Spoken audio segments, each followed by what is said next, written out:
Welcome to Municipal Affairs. Canada's capital was the center of attention for local governments from across the country. More than 2,000 municipal leaders gathered in Ottawa for the annual Federation of Canadian Municipalities and Tradeshow Convention last month. Now, this is a landmark event that brings together communities of all sizes. During the 4-day convention, we spoke with delegates from across Ontario who were in attendance about the reasons for being there and what they hope to take away from the FCM convention. Now, we sat down with someone first who has been advocating for municipal issues for decades and was past president of the Federation of Canadian Municipalities, Halton Hills Regional Councillor Clark Somerville. The asthma gets her. Regional Councillor Somerville, thank you so much for sitting down with me on the Very welcome. last day of the Federation of Canadian Municipalities here in Ottawa, Ontario. Very sad. As a regional councillor for Halton Hills, what brings you here, even in your role as past president? What makes you keep on coming back? You know, part of me wants to be a wise ass and say a train, but it's actually.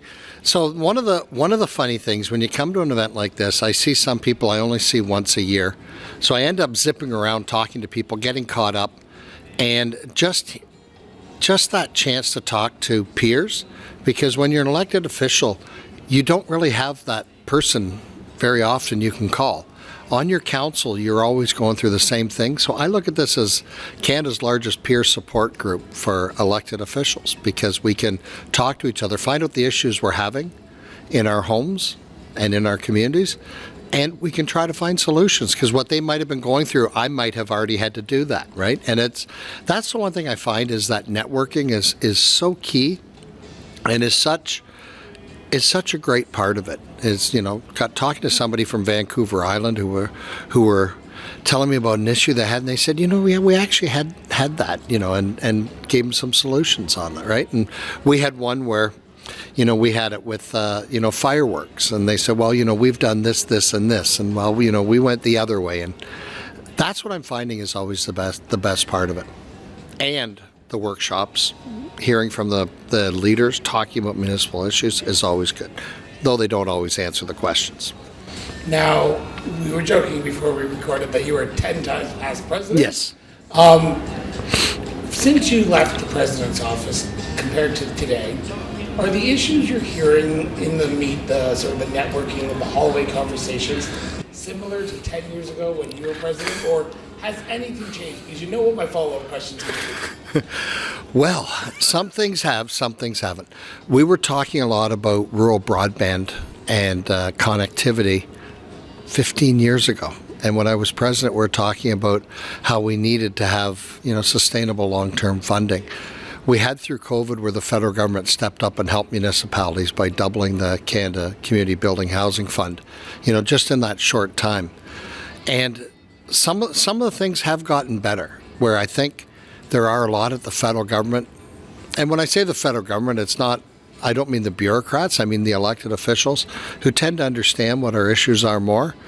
And then sometimes you hear them say some things and you think they're going backwards. They forgot. So you've seen the transition of governments, I'm assuming, 10 years ago, yes, from Prime Minister Harper to Prime Minister Trudeau, if I'm not mistaken. Yes, yeah. And now you've seen the transition from Prime Minister Trudeau to Prime Minister Carney. You were in that room when Yes. Prime Minister Carney was speaking. Do you give a little bit of hope, or is this first year growing pains the new Prime Minister? Because you've been there. You've seen the transition. You've been a municipal councillor for some time. Yeah. Do you get any sense that there's optimism in the room of FCM, that this government is taking the municipal-federal relationship a little bit more serious? Yes. Really? I do have optimism. I honestly do. I think also part of that optimism comes from a minority government that will be looking for ways to, you know, try to work together, as they damn well should. I do have that optimism. And, you know, Prime Minister Carney, when he was coming in with the campaign, like, you know, we heard him say the other day about, we want to see how development charges are reducing them in half. But he said, but we have to make sure that municipalities are not left, you know, are made whole and not left on the hook.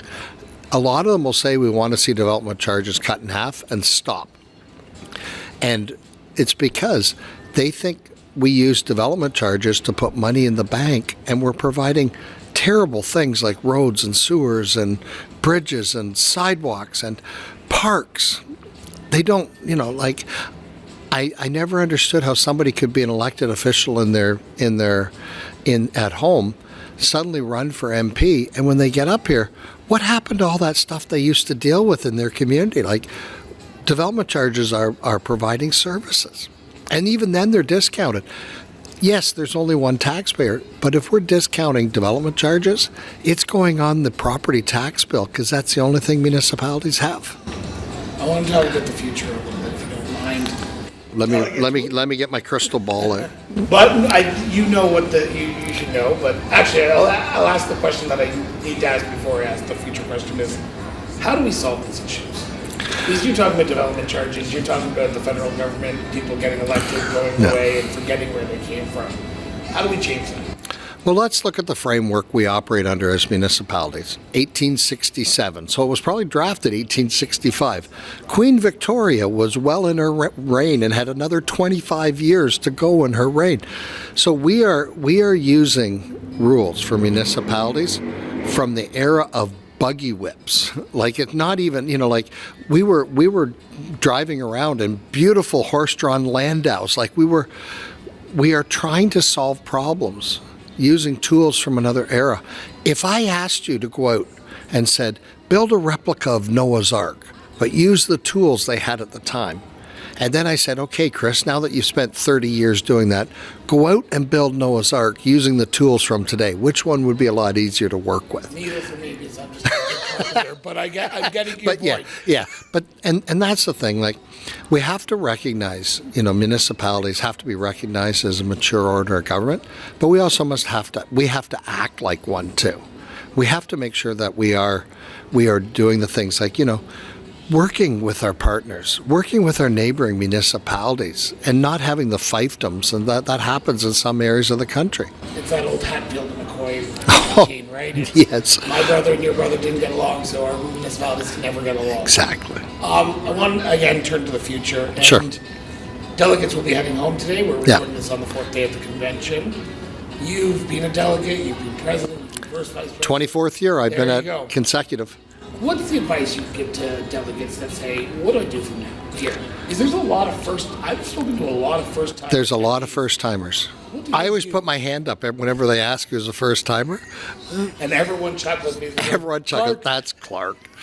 What should people do? What should councillors, what should delegates do when they get back to their own communities? When you are talking to those folks who are in the trade show, and you're talking to those folks here, don't let the connections end when the airport door closes, or the bus door or the train door closes, and you get back home. Keep the open mind of the things you saw here. If you saw somebody in that trade show that you thought actually had a very good idea, and they contact you, they all follow up, engage them. Have them talk to your staff and say, will this work in our community? Sometimes they will. The ones who spent hours with the folks from Green Municipal Funds, if you spoke to them here, set up that meeting back in your community where they will come out and they will talk to you about how you can do that. We tend to, when we're some people, when they go to conferences, when they get home, they kind of, they look through the swag bag and they keep the mints and the gloves and all those things, the cool little trinkets and the flashlights. But look at the material you brought home and try to look at it through that fresh perspective when you are back there as well, because that'll help you. There is so much information that is here. Like some of the things I was talking to people about here, I will follow up with when I'm home, because I got to find out more about it to see if that'll work. Because do you know what separates the largest from smallest communities in Canada? The number of zeros in our budget. We all have similar issues, but it's just trying to do it. And if you're not here with groups like FCM, Roger Anderson from Ontario, who was the longtime Durham regional chair, yep, Roger always said that if you're not at the table, you're going to end up on the menu. If you're not there, and that's what happens. We have to try to make sure we speak with a common voice. We try to get these issues resolved. So it leads into my final question, and it's something you just said there, but there is a lot of scuttlebutt that FCM has traditionally looked at more urban issues. Yep. At this convention, we're seeing a more rural focus. Now, I don't want to say Halton Hills is rural, but according to the definition We of are. the federal government, you are. We are. Yeah. What do rural municipalities get from an organization like FCM when there is concern that it is more urban dominated with Toronto, Vancouver, Montreal, because they are the big centers, they are where the population lies. But like you said, the only difference between them and the MD of Starland, Starland County or Halton Hills is the number of zeros at the end. Yeah. What does an organization like Halton Hills get from FCM that they couldn't do on its own? Well, I'm going to use the example of Leah Main from Silverton, British Columbia. Leah has been active on committees and the board and served as BC caucus chair for a number of years. She is from a community of under 200 people of Silverton, British Columbia. She is at the table and engaging and working with staff on issues at FCM. So she might be sitting beside a Olivia Chow or, you know, a mayor from Merrifield or Danny Breen or some of these other big city mayors. She's sitting at the table at the very same space they are and is able to provide the input into that onto what is needed. And, you know, it is funny. Majority of FCM members are rural. It is 100%. But until we can get some of the larger media, like I know in my municipality, if we make an issue on the Toronto news stations, it's not usually a good thing that has happened because we don't have that media coverage. You know, we don't get those daily newspapers anymore. We get the online ones, and some of them do a tremendous job. Like a shout out to the one in my own community, Halton Hills Today, does a wonderful job on trying to being able to cover these things. But that's what happens. Like if an issue happens in Toronto and it sounds highlighted, everyone thinks, well, that happened in Toronto, it must happen everywhere. But what they also get out of it, Chris, is that opportunity to network, that opportunity to provide direct input. Before, when I was the vice chair of the Rural Forum, I was the first vice chair of the Rural Forum, not from Western Canada, elected, by the way. I don't think you ever knew that. You and Alison Story have something in common now. Well, and that was, that was 2010. You know, that long ago that I was the first vice chair elected with Dave Merritt, now the Minister of Agriculture for Saskatchewan, was my chair. Wow. That's who I worked with. So, you know, we did that. But the rural communities, sometimes the problem that they have is what they're really after is not always clear. And that's where I think sometimes from them being involved with groups like FCM, they can get that message clear, they can get that focus on it so they can actually try to amplify what it is that they need and what they really want. There are always people out there in municipalities, all they want to be is left alone. They just want to go about their business. But when they need something, like there might be a cost for them to apply for a GMF loan, but it's making sure that they understand that if they're getting to that point of applying, they might have a pretty good shot at getting it. And that can sometimes be is the capacity. How do you build the capacity? Unless you're doing it by increasing property taxes, that becomes a difficult thing to do. And it's always easier to say, I don't want to spend money on this, than saying, I'm going to spend money on this because this is the payback.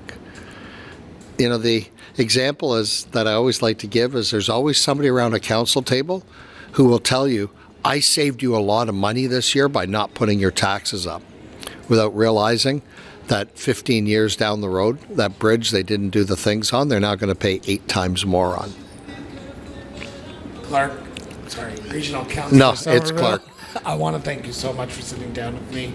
It's always a pleasure. I look forward to seeing you one more time in Edmonton, Alberta, for the next FCM Convention. And then Halifax. Then Halifax. There you go. Thank you so much for sitting down with me. Chris, I'm always eager to sit down with you. I absolutely enjoy talking to you every single time I see you. And hopefully you'll be back in Ottawa for AMO. Hopefully you're able to make it back for that. August. I will make sure my calendar's clear that week, but I did not see that on my calendar yet. Yeah. But the business people might tell me otherwise when I get back to Calgary. But thank you so much. You're very welcome. And thank you for the work you're doing, because you are highlighting and allowing, municipal elected officials to be able to talk, and you're looking in behind, and I think you have a far better grasp on some of the issues going on municipally than some of the people who are here elected, to be very honest. I'm going to just not use that because that's going to make me look bad. Thank you so much. You're very welcome, Chris. Hailing from Cornwall, Ontario, Councillor Sarah Good spoke to us about being at this year's convention and what she is talking about with other municipal leaders from across Canada and Ontario.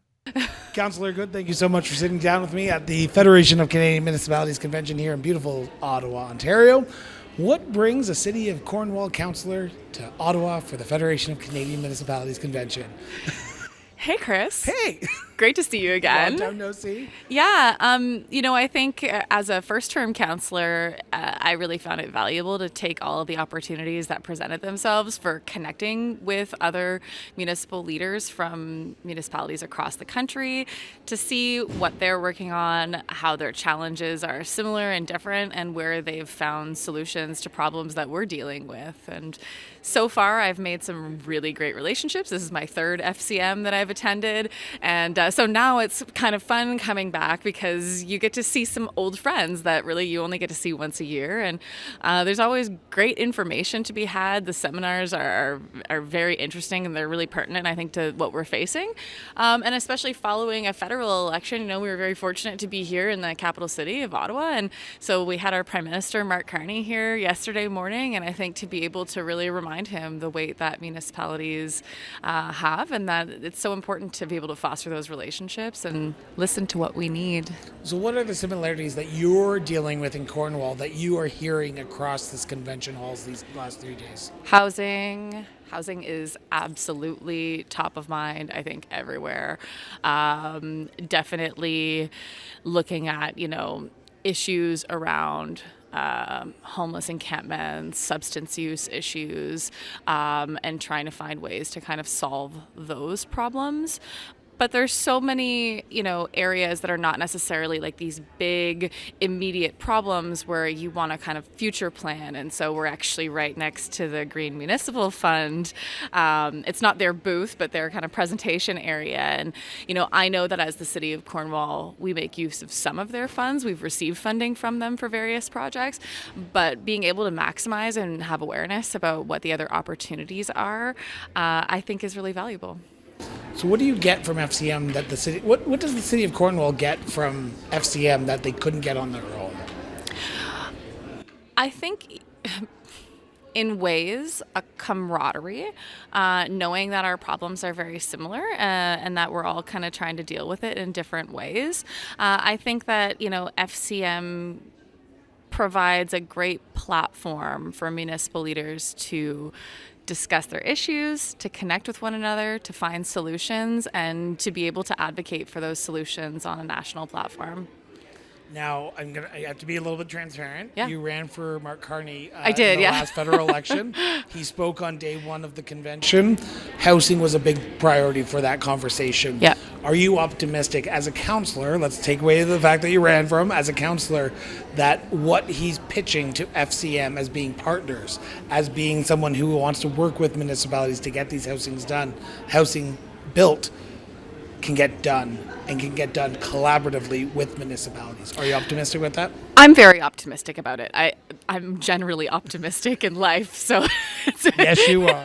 it's characteristic for me. But I think I take what he's saying at face value, and I think that he recognizes as well that we are the ones on the front lines. We're the ones who are responsible for all the infrastructure that enables these housing developments to be built in the first place. So I think standing or sitting in a room like we were in and being able to see physically that this represents the communities all across the country. And if you actually want to be successful in building new houses at the scale that he's proposing, you have to do that in collaboration with municipalities.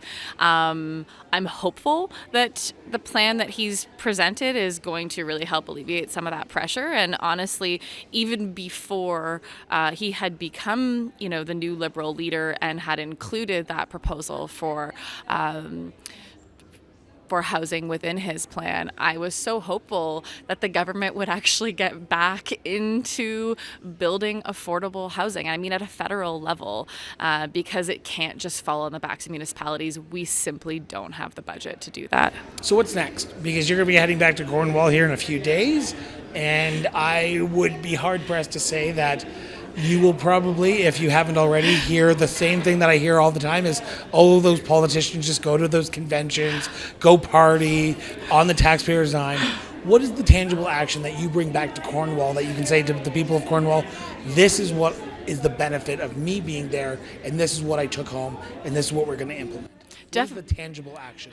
Well, so actually just moments ago, I was emailing with our CAO requesting that he and I have a meeting next week so that I can go through and, talk about the different things that I've come to learn over the course of this conference. And so, yeah, it's fun. We get to party.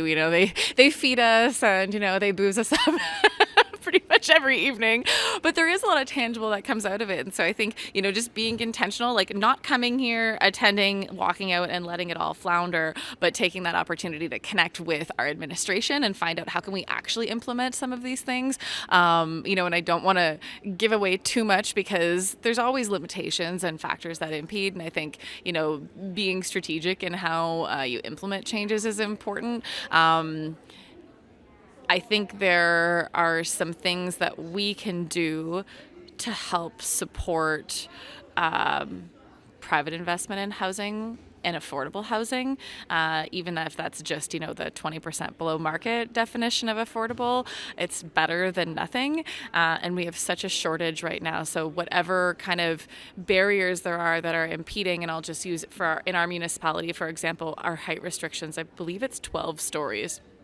That's the highest building that we currently have in our city. And so I know right now we have on the table a proposal for an 18 and 20 story kind of joint tower. So it's going to literally tower over everything else in the city. It's it's proposed to be right near the bridge that goes into Akwesasne into the States. And so you will see it from everywhere.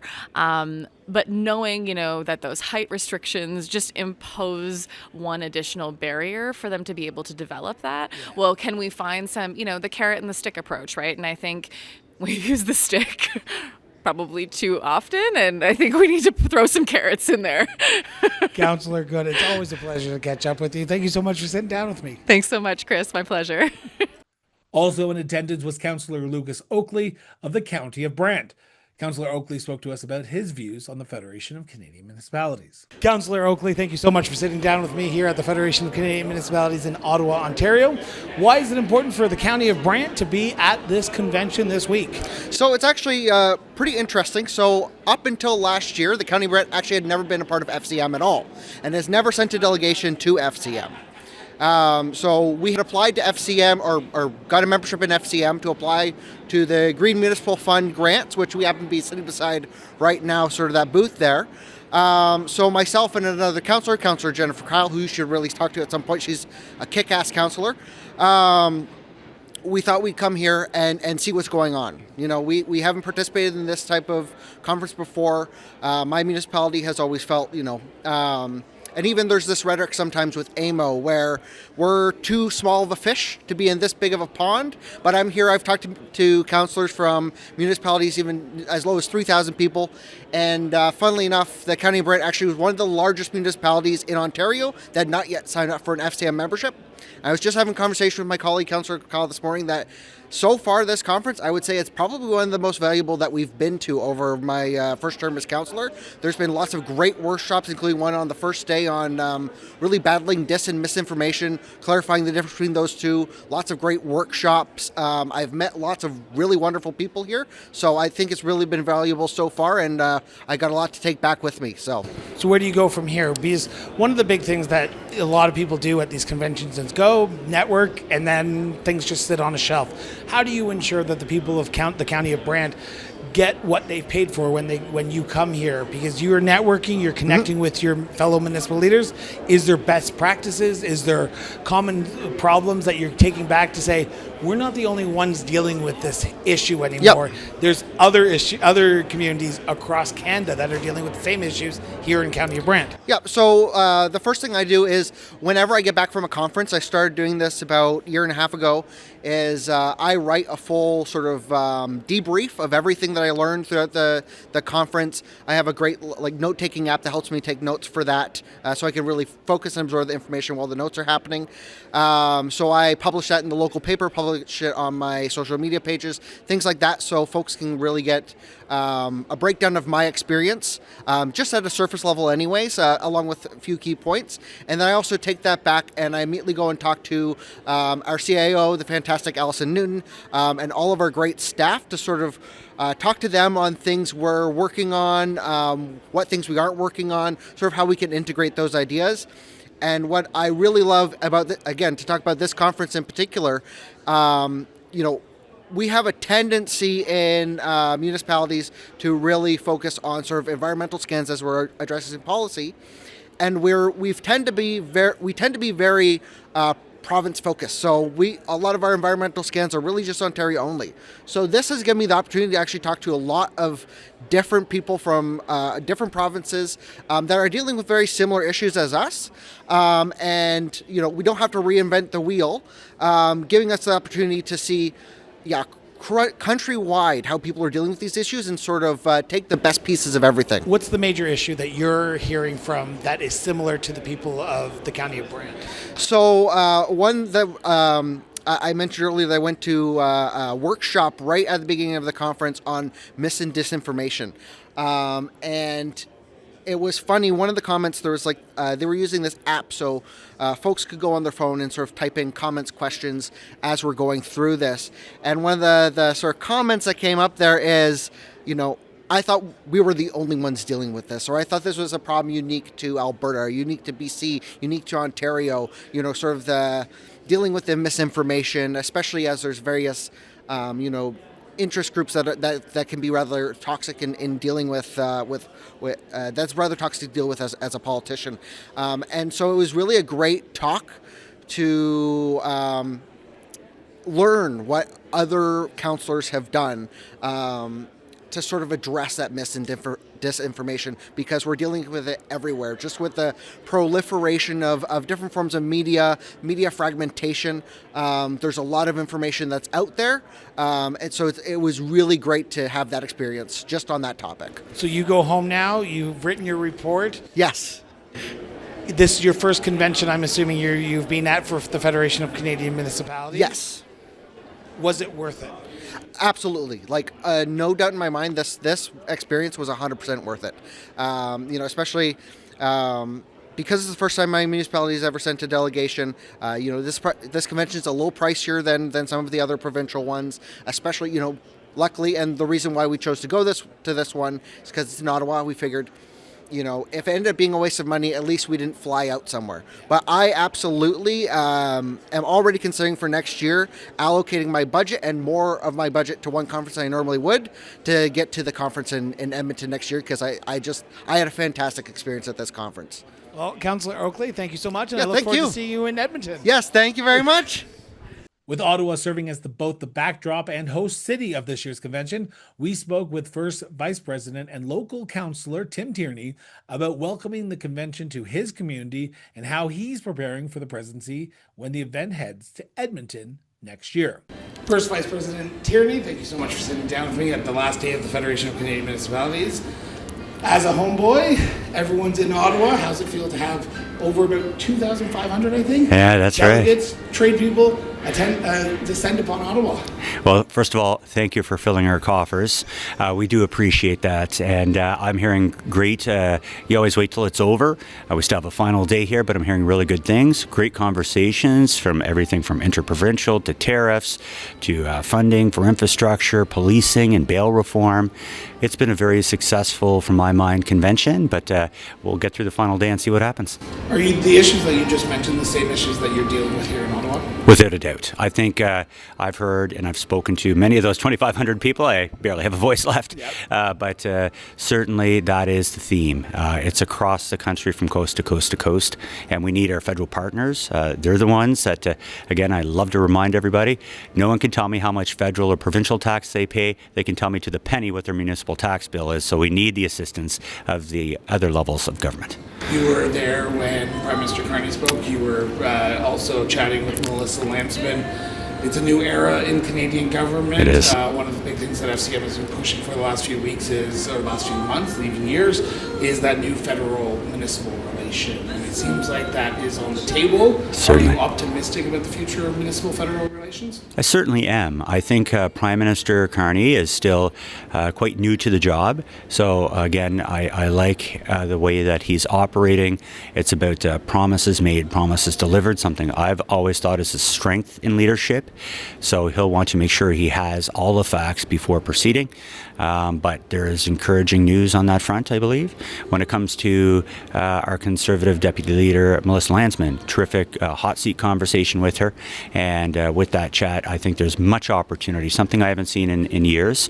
So we'll continue the conversations with the two major parties. Obviously, all parties are at the table because every vote counts. But I think they know our message loud and clear over the last few days. So what do you do now? As first vice president or incoming first vice president fully for another year, what are you expecting to do to ensure that the conversations that happened here, the networking that happened here, the programs that happened here don't just end the moment people get on that train, get in their cars, or get in their planes? Yeah, great question. There will be immediate follow-up from myself and the table officers with my official role, officially becoming first vice president today. It will start right away. We'll have our meetings within a couple of weeks with our table officers, make sure we have a follow-up strategy, make sure we keep them informed, especially as we lead up to a possible fall budget. We want to make sure all parties are pressing on what they're hearing so they can bring that information to the House and make sure that we see something related to municipalities in those three categories on the books so we know that we could provide for our citizens. I'm hearing a lot of conversations inside rooms and even in the hallways that this is the first convention for a lot of delegates this year. Yeah. It's in the National Capital right after an election, but they want to see what FCM is all about.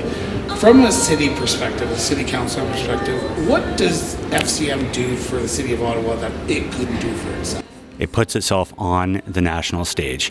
We have many of our staff that have done an amazing job doing presentations. We've got to showcase some of our own local politicians, Catherine Kitts on the rural front, Sean Devine coming out and speaking about permeable laneways and walkways. We have our elected specialists, but we also have our staff, our amazing staff, giving real case examples and showcasing our city with our tours. They've been very popular, almost all sold out, so maybe a little too popular. But at the same time, I'm very proud of our city and what we've done over the last few days, and hopefully that will carry forward to the next convention in Edmonton. Well, I just want to speak about Edmonton because it's the Alberta-based show. Yes. You will be ascending to the presidency in 1 year's time. Correct. What are you going to do this year to set yourself up to make sure you build on the success that Rebecca Bligh is this current president and Scott Pierce, past president, Teeny Murdoch before him, doesn't go away because all the weight's going to be on your shoulders in 1 year? It's certainly, yeah, no pressure, Chris. Thank you. Look, I think over the last year, I've made a very big commitment, especially to our rurals. And I've crossed paths with you so many times out in the prairies, out west. I've even been out east. It's that commitment to rural. And you've seen it here during this. You've gone to many of these conventions. Have you ever seen so much rural? We're talking rural plenaries. We're talking rural budgets. We're talking rural press releases here in the National Capital. Remember, we're 2,700 square kilometers. We got a lot of four-legged friends here too. So certainly that will be my commitment because rurals are a big key to what's happening in the States, whether it's potash, whether it's farm equipment, whether it's produce. We're going to have to be very self-reliant. We're going to have to look at ourselves as a nation, break down those interprovincial trade barriers and depend on ourselves probably for the next few years. So rural, making sure that we're all speaking as one country, one voice. National prosperity is our theme. Last question before I let you go, because we're in the middle of day 4 and the events are about to kick off here. Are you optimistic about the future of municipalities as you network with people here and as the future unfolds? Because there's a lot of challenges I'm hearing on the table right now. And from what I hear from all past presidents I've chatted with on the show, these issues haven't gone away, but they're only getting worse. Yeah, I agree. Look, in many, many years of participation with FCM, we've seen multiple things on the table. where we want to move in certain directions and be progressive as cities, whether it's electrified buses, rail systems. We pushed for a lot of that in the past. Those were, I don't want to say nice to have, so they're very critical. But you've seen a pivot. These things that are on the table now are required to ensure that we actually succeed as municipalities. When I'm talking crime and bail reform, when I'm talking infrastructure and sewage and pipes that are failing, when I'm talking about, obviously, we're looking at the housing crisis. We need this now or we're going to fail our citizens. So we'll be making that very big push. I feel very optimistic, though. I think everyone recognizes it's going to be a very tough 3.5 years remaining of an American president, but we'll continue those relationships and build on that. And next year, I think we'll hopefully be even in a better position. Well, Councillor, First Vice President, I want to thank you so much for sitting down with me. We'll probably see each other on the road in the next few weeks, next few months, probably over the next year. So thank you so much for chatting. Thank you so much, Chris. I appreciate it. And finally, we close with one of the major highlights of the week, the acclamation of Vancouver City Councillor Rebecca Bligh as the new president of the Federation of Canadian Municipalities. We spoke with President Bligh on the final day of the convention to discuss her plans for the year ahead and how FCM continues to serve municipalities from coast to coast to coast. President Bligh, thank you so much for sitting down with me on the very last day of the Federation of Canadian Municipalities in beautiful downtown Ottawa, Ontario. First off, you've been here for the last 4 days. You've been crisscrossing for the last 10 months. How has this culminated into this weekend? How are you feeling? Oh, it has been a wonderful weekend. As always, as you say, we visit people in their home communities, and then to have everybody together in one place here in beautiful Ottawa has just been wonderful to see. We've had a very lively few days with workshops and plenaries, study tours, all on the topics of municipal government. Of course, we started the first day with meeting with all the new ministers, or not all, but the particularly impactful ministers to municipal issues and priorities. And then, of course, the Prime Minister taking time to address our entire membership who was here. So that was wonderful. I want to pick up on that just for a second, if you don't mind. You had the pleasure to sit down face to face with him on that stage, and all the delegates were hoping to hear something, and I think they did hear something about that renewed federal municipal relation, about having you guys as a strong partner. Are you optimistic about the future with what Prime Minister Carney has said on the stage? Yes, I think that the Prime Minister brought a real sense of real talk and pragmatism. And so that's what we need, because that's what municipal leaders do. We don't speak high level and in the ether. We talk about on the ground and in the ground issues that are required to be city building and in community building. And I think that the Prime Minister really got that, especially being here at our annual conference at a time when decisions and programs are being developed, budgets are being put together, to really see that municipalities came out in force through the vehicle of FCM to advocate for themselves and their own home communities. And so there was just, I think, a moment, a synergy in that moment where both they got to hear from the Prime Minister, but the Prime Minister got to really get a sense of what FCM's all about and how strong we are together. A few of the key takeaways that I've noticed over the last 3 days of doing interviews with delegates is housing, infrastructure, bail reform, mental health, and addiction. Those are the key themes I'm hearing over and over again. As president, you've crisscrossed Canada. Are those the key topics that you're hearing that impact every single municipality, whether they are a major metropolitan like Vancouver or Toronto, or to the smallest community of Kyle, Saskatchewan? Absolutely. Housing, affordable housing, which also helps tackle some of those other issues related to mental health addiction. Folks need stability. They need housing stability if they're going through treatment programs. Folks who are going through rehabilitation programs through a public safety lens also need stability and housing. So the fact that the federal government is finally back in the housing game in terms of below market units of housing, which we would call that in a Vancouver context where it's extremely unaffordable, on all measures related to housing affordability and availability. The fact that the federal government's back in the housing game to build affordable housing, I think, is music to our ears here at FCM. I've been with the organization for 8 years. I've been elected for 8 years. We have not seen enough housing being prioritized at the level that folks can afford. We're talking about the workers, we're talking about frontline responders, the teachers, the nurses, those that really hold up our communities.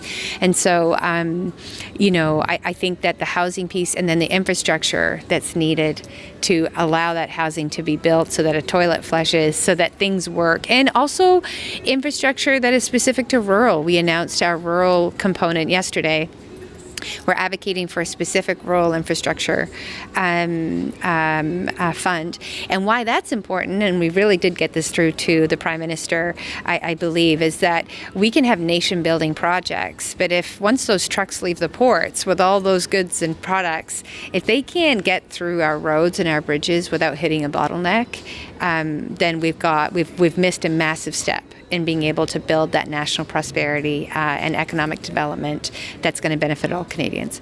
So I think we've really hit the mark on some of those pieces where infrastructure links to economy, housing links to mental health and addictions, and that public safety, both on the RCMP staffing side, the funding side, also is going to impact that issue of repeat offenders and bail reform as well by addressing sort of the chronic offenders while being able to actually support folks getting back into stability. So as you can hear, everything is connected that we do at the municipal level. Everything has a thread into something else, and that's what municipal leaders bring to the table when speaking to different orders of government, provincial and federal. You talk about the rural report that was released with yourself and Neal Comeau, the chair of the Federation of Canadian Municipalities Rural Forum, if I'm doing that right.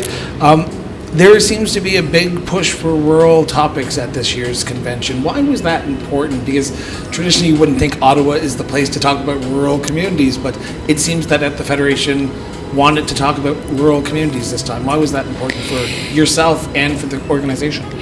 I think there's always been a lens on rural, but perhaps not done in a way that really lifted up the voices of our rural members.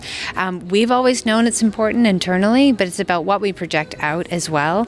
And a real focus at this time when economic development across the country is critical, and that can't just happen in our urban centers. We need to recognize that agricultural land, energy, moving goods and services, warehousing has to happen where we have a lot of land mass, and that happens in rural. Absolutely contributes to the national prosperity picture that we recognize our country is at a pivotal time to meet that moment and build, as the Prime Minister says, build, baby, build, and we're all for that, but we can't do that if we don't invest in rural, because that is really where where the rubber hits the road in terms of resource communities, and they have smaller populations there in rural Canada, so we can't simply just rely on property tax to put that infrastructure in place that's needed to make sure that the services are where they need to be for communities, and that housing is there for workers as we grow our country in a sustainable way, which means all size communities right across coast to coast to coast. I want to talk about the future a little bit, if you don't mind, before I let you go. And you are losing Scott Pearce, but gaining Mark Dorval. Doré. Sorry, I apologize. I just had him on. So Mark Doré is the mayor of Dorval. So there we go. I knew I'd get that right. Are you excited about the future with this new board? I know it's some similar phases, but you're adding Mark the mayor onto the board, or the table officers, I should say. Are you excited about what the future of FCM looks like under the new leadership of you as full president now? I'm not sure if you were interim or sort of president, but are you excited about the future, what happens next year? Absolutely. Yeah, I mean, Scott Pearce has been a force at FCM. We wish him very well. He's retiring from municipal politics after I don't know how many decades. We'll miss him, but I know he's happy. He's going to put up that gone fishing sign and really mean it this time. So we wish him well and thank him for his many years of service to FCM.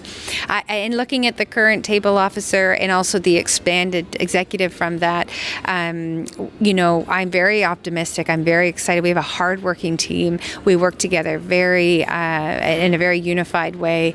We're all different, so we bring different lived experience and qualities to the table as table officers. But I also know that I can call on any of my table officers now to show up in members' communities, to do what they can. We've got each other's backs. Some of them are dealing with real emergencies in their home communities this weekend in Manitoba. Kathy Valentino, our second VP officially now. So yes, and we welcome Mayor Marc Doré as third VP, and I know he'll represent Quebec very well, the Quebec caucus, and I look forward to getting to know him better and working through this year's very ambitious advocacy agenda as we continue to build on the relationships that we started here this week with the new Prime Minister and Cabinet. What's the advice that you give to delegates as they begin to head home? Because there's the tendency when you go to a convention that, okay, you get home and everything that you learned is just going to sit on the shelf.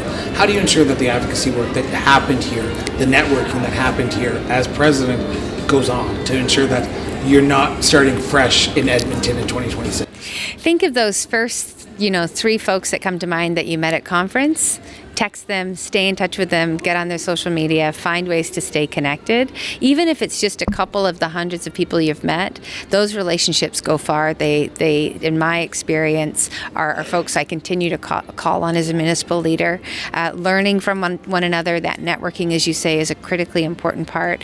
And this really is an opportunity for professional and personal development as local leaders. We're often tasked with so many different jobs. We are the jack of all trades when it comes to growing communities, and so having that sort of anchor to bounce ideas off of or just tell someone about your day is critically important, as well as continue to lean in to the FCM work, off cycle, if you will, between conferences. We have tremendous amount of tools to help smaller, larger communities make sure that they have the information they need, the data that they need to represent their communities well, and also to continue to push with their local MPs on what are some of those issues that we're carrying forward into the coming year. So I think at the end of the day, I know we're all busy, but FCM's here to support you, and any opportunity to lean in, put your hand up, let us know what you're up to and how we can connect with you and your community. That's what this next year is all about. Final question, it's kind of a political one, but as president, you should be prepared for it. What is the benefit of a membership with the Federation of Canadian Municipalities that municipalities wouldn't get by just doing the advocacy work by themselves? It's the theme of our conference this year. We're stronger together. And the reality is that we live in a massive country with very, very different challenges from coast to coast to coast.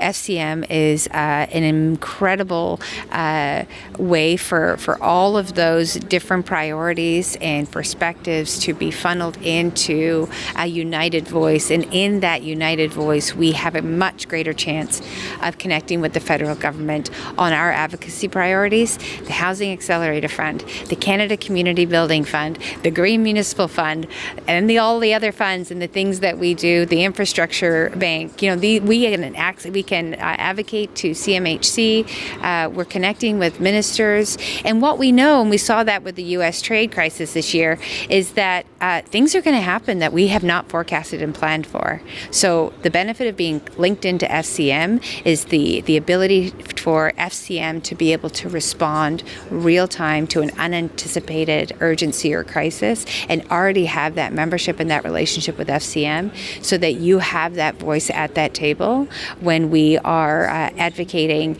and showing up and have that seat at the table as a very, very significant level of government in the big picture of all orders of government to be building this country for Canadians. So we're here for our members, and so we hope that members see that the value is there for them too. President Bligh, always a pleasure to sit down and chat with you. I feel like this is the first of many conversations over the next year. Again, yes. Always a pleasure. Thank you for being here, Chris. Thank you so much for tuning in for another episode of Municipal Affairs. Now, we hope you've enjoyed today's conversation and gained some valuable insights from all of our guests. Now, we couldn't do this show without your support. So if you haven't already, be sure to subscribe to the show on your favorite podcast platform or on YouTube if you're watching us there. Now, to learn more about the communities and the people that we feature on this show and our sister shows, visit us online at crossborderinterviews.ca. Your support means the world to us, so share this episode with your friends, your family, and yes, even your community, and help keep the conversation going. Until next time, stay informed, stay engaged, and we'll be back with a brand new episode of Municipal Affairs shortly. Till then, everyone.